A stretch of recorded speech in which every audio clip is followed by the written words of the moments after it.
기도하겠습니다. 하나님 아버지, 우리 위해 십자가에 죽으시고 부활하신 주님을 이 시간 바라봅니다. 우리의 마음을 다하여 하나님께 향하오니 주님 친히 말씀하여 주시옵소서. 그래야 오늘도 주님 기뻐하시는 성령의 열매 맺는 삶을 살게 하옵소서. 예수님 이름으로 기도드립니다.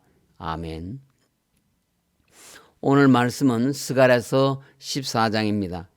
스가랴서의 마지막 장인 14장은 예수님의 재림을 통해 완성될 여호와의 날에 하나님 나라가 최후 승리를 거둘 것이며 온 세상 사람들이 여호와 하나님을 섬기게 될 것을 예언합니다.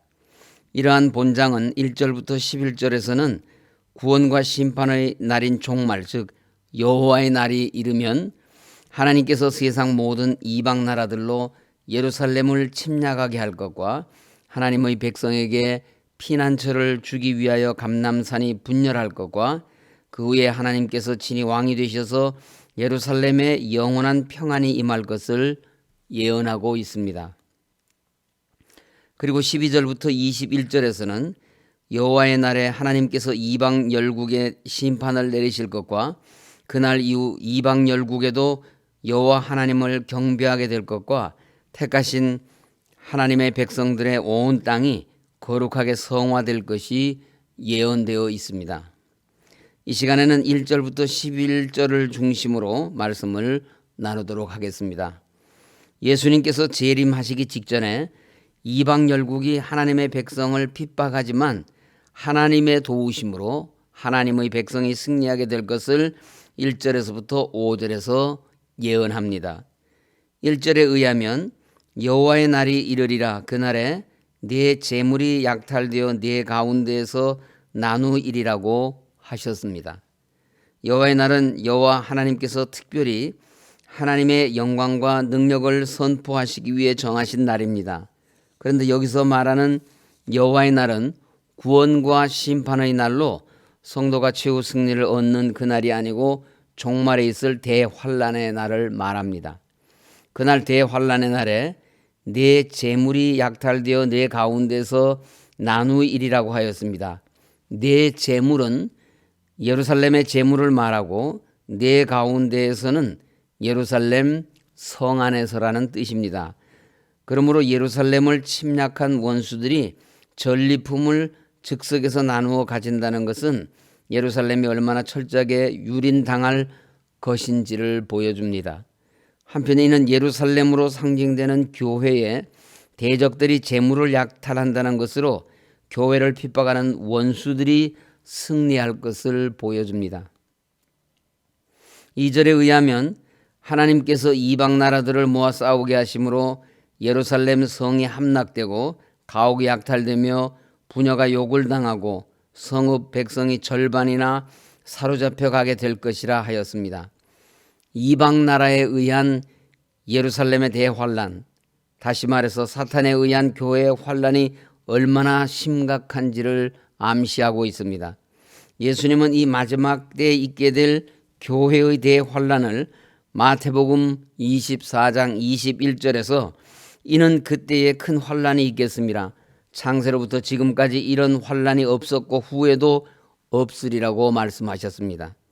사도 요한은 사탄이 하나님의 교회에 총공격할 것을 계시록 20장 7절 8절에서 천년이 참에 사탄이 그 옥에서 놓여 나와서 땅의 사방 백성 곧 곡과 마곡을 미혹하고 모아 싸움을 붙이리니 그 수가 바다의 모래 같으리라고 예언하였습니다. 세상의 마지막 때가 이르면 사탄은 그의 모든 세력을 모아 예루살렘, 즉 하나님의 교회를 공격할 것입니다. 그리고 교회와 성도들은 대환란을 당할 것입니다. 그런데 이처럼 교회가 대환란을 당하게 하는 분이 2절에 의하면 내가 이방 나라들을 모아 예루살렘과 싸우게 하리니라고 하신 하나님이십니다. 하나님께서는 왜 교회와 성도에게 대환란을 주시는 것일까요? 교회 안에 있는 가라지와 쭉정이를 없애기 위해서입니다. 하나님께서는 이 세상을 심판하시기 전에 먼저 교회부터 심판하십니다. 그리하여 알곡 성도와 쭉정이와 가라지를 구별하시고 쭉정이와 가라지들을 멸하십니다.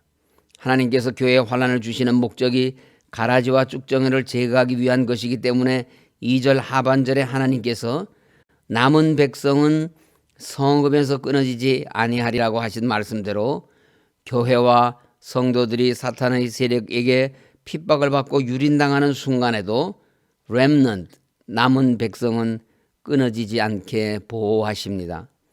어제 13장 말씀에서도 사탄의 세력이 교회를 치고 그중 3분의 2를 멸절시키는 중에도 소수의 남은 자, 즉 3분의 1은 끊어지지 않게 하실 것이라고 하셨습니다. 여호와의 날이 언제일지는 오직 하나님만이 아시는 일이지만은 그때 교회에는 전무후무한 대환란이 있을 것인데 성도된 우리는 이 환란에서 구원받을 수 있도록 준비해야 합니다. 그 준비가 무엇이겠습니까? 믿음을 지키는 것입니다. 우리의 구원을 위해 유일하신 아들 예수 그리스도를 이 땅에 보내주신 하나님 아버지의 사랑과 십자가 대속의 피로 우리를 구원하신 예수님을 우리의 구주로 믿는 믿음입니다. 믿음이 있는 자들만이 대환란 가운데서도 알곡으로 보호되어 천국에 들어간다는 것을 잊지 마시기 바랍니다. 3절에 그때에 여호와께서 나아가사 그 이방 나라들을 치시되 이왕의 전쟁 날에 싸운 것 같이 하시리라고 하였습니다. 그때는 2절에 언급된 예루살렘 성이 함락되고 가옥이 약탈되며 부녀가 욕을 당하고 성읍 백성이 절반이나 잡혀가게 될 환란의 날입니다. 그때 하나님께서 나가셔서 남은 자들을 위하여 이방 나라들을 치시고 싸울 것이라고 하였습니다.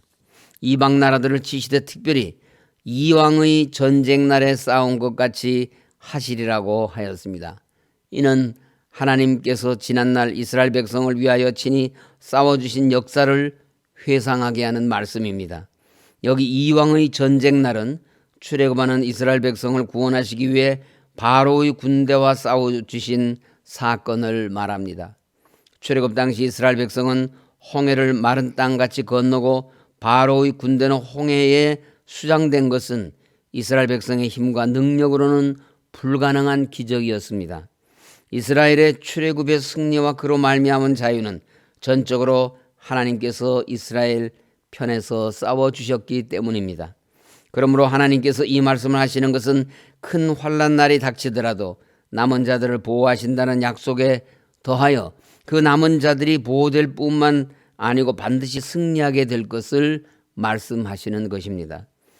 이어서 4절 5절은 남은 자들이 어떻게 이방 나라의 유린으로부터 구원을 얻게 될 것인지를 말씀하고 있습니다. 그날에 하나님의 발이 감람산에 서신다는 것은 성자 하나님이신 예수 그리스도의 재림을 예언한 것입니다. 예수 그리스도가 감람산에 강림하신 것은 교회의 원수인 사탄의 세력을 심판하시기 위해 세상에 임하시는 것을 의미합니다. 그리고 감람산이 동서둘로 갈라진다는 것은 사탄의 세력이 예수님의 심판을 받아 완전히 제압될 것을 말합니다. 또 감람산이 갈라져 골짜기가 되어서 남은 자들이 그 골짜기를 통해 도망하게 될 것이라는 것은 대환란의 최후 전쟁 때 성도들이 사탄의 세력을 벗어나 안전하게 되며 구원 얻게 될 것을 말하는 것입니다. 감람산이 둘로 갈라져 골짜기를 만들고 그 사이로 예루살렘의 남은 자들이 도망하게 될 것이라는 이 말씀은 출애굽한 이스라엘 백성이 애국 군대 추격을 피해 홍해가 갈라진 물기둥 사이로 도망쳐 구원을 얻은 것을 연상시킵니다. 출애굽하는 이스라엘 백성 앞에는 홍해바다가, 뒤에는 맹렬히 추격해오는 애굽 군대의 말발굽 소리로 천지가 진동할 때 이스라엘 백성들이 이제 끝이구나 하는 가장 절망적이었을 때 하나님께서는 홍해를 갈라 이스라엘의 갈 길을 열어주셨고 이스라엘 백성 앞에 섰던 구름 기둥은 뒤로 물러가 애굽 군대 진영을 어둡게 하여 애굽 군대가 더 이상 이스라엘 백성을 추격할 수 없게 한 것을 출애굽기 14장에서 찾아볼 수 있습니다. 우리가 믿는 하나님은 끝이라고 생각하는 순간에도 다시 시작할 수 있는 소망의 통로를 열어주십니다. 길이 막혔다고 생각할 때 나아갈 길을 열어주시는 능력과 은혜의 하나님이십니다. 그러므로 전능의 하나님을 믿는 성도된 우리는 믿음의 눈으로 하나님께서 열어주실 소망의 내일을 바라볼 수 있어야 합니다.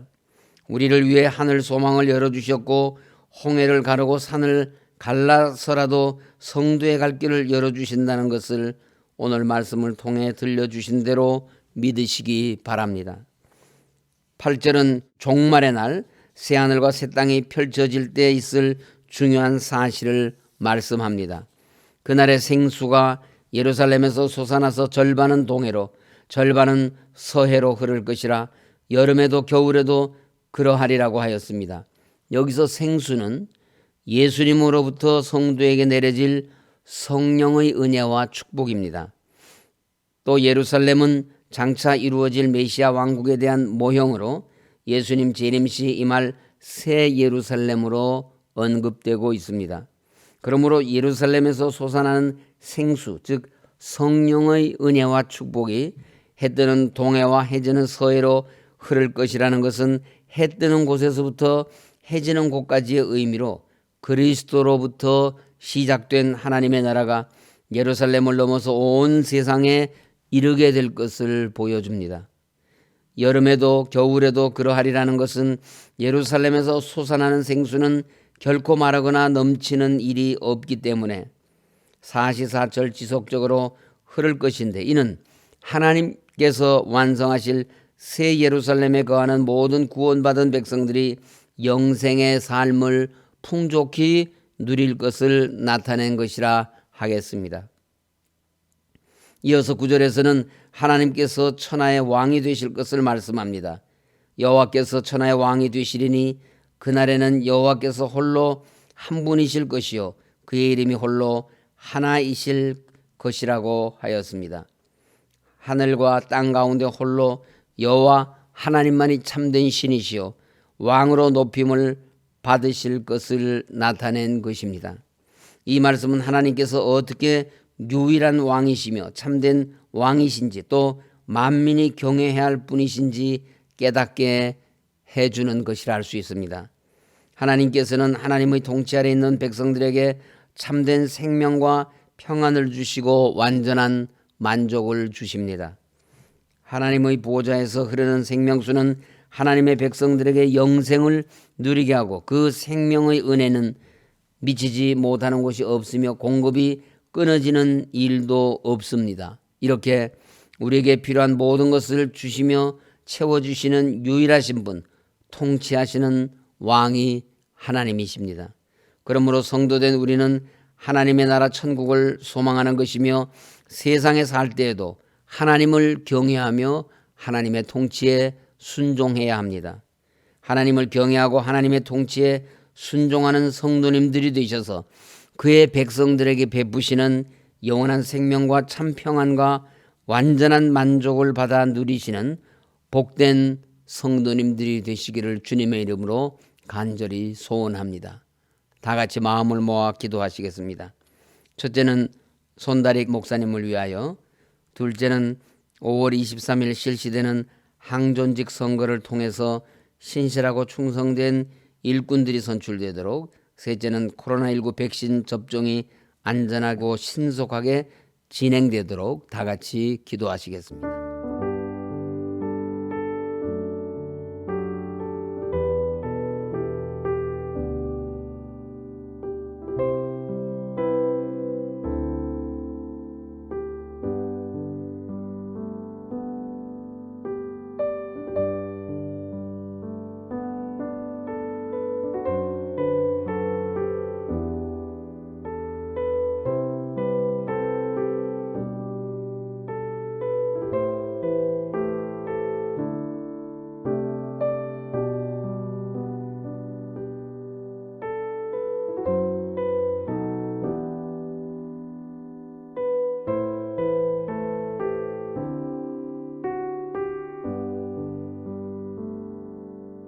하나님 아버지, 십자가의 고난을 이기시고 부활하신 주님을 바라보며 오늘도 새벽 첫 시간 하나님 앞에 나와싸우니 우리 기도를 들으시고 응답하여 주시옵소서. 저희들이 오랫동안 하나님의 목회를 감당하실 신실하신 목사님을 하나님께서 찾아 보내주시기를 간구하였더니 이제 손 목사님을 보내주심을 감사드립니다. 온 교회가 목사님을 중심으로 하나 되어 주님 몸 되신 교회를 충성되게 섬기게 하옵시고 온 성도들이 성령 충만하여 서로 뜨겁게 사랑하며 복음을 전하는 일에 힘쓰게 하옵소서. 하나님 아버지, 5월 23일 있게 될 항전직 선거를 통해서 신실하고 충성된 일꾼들이 선출되게 하시어 교회를 더욱 든든하게 세워나가는 기둥과 같은 일꾼들이 되게 하옵소서. 코로나19 백신의 원활하고 안전한 접종을 위해 기도하오니 속히 코로나19가 소멸되게 하시고 우리의 일상으로 돌아갈 수 있게 하여 주옵소서. 복음화된 통일조국 속히 이루어 주시어 남북 간의 갈등과 전쟁의 위협이 사라지게 하시고 북한에 무너진 교회들이 재건되어 남과 북이 함께 세계를 향하여 복음을 전하는 제사장 나라 되게 하여 주옵소서. 원로 목사님과 사모님의 건강을 지켜주시고 하나님께서 맡겨주신 복음 사역 끝까지 잘 감당하실 수 있도록 새 힘을 더하여 주옵소서. 우리들 가운데 연약한 분들이 계시오니 하나님께서 치료하여 주시고 회복해 하여 주시옵소서.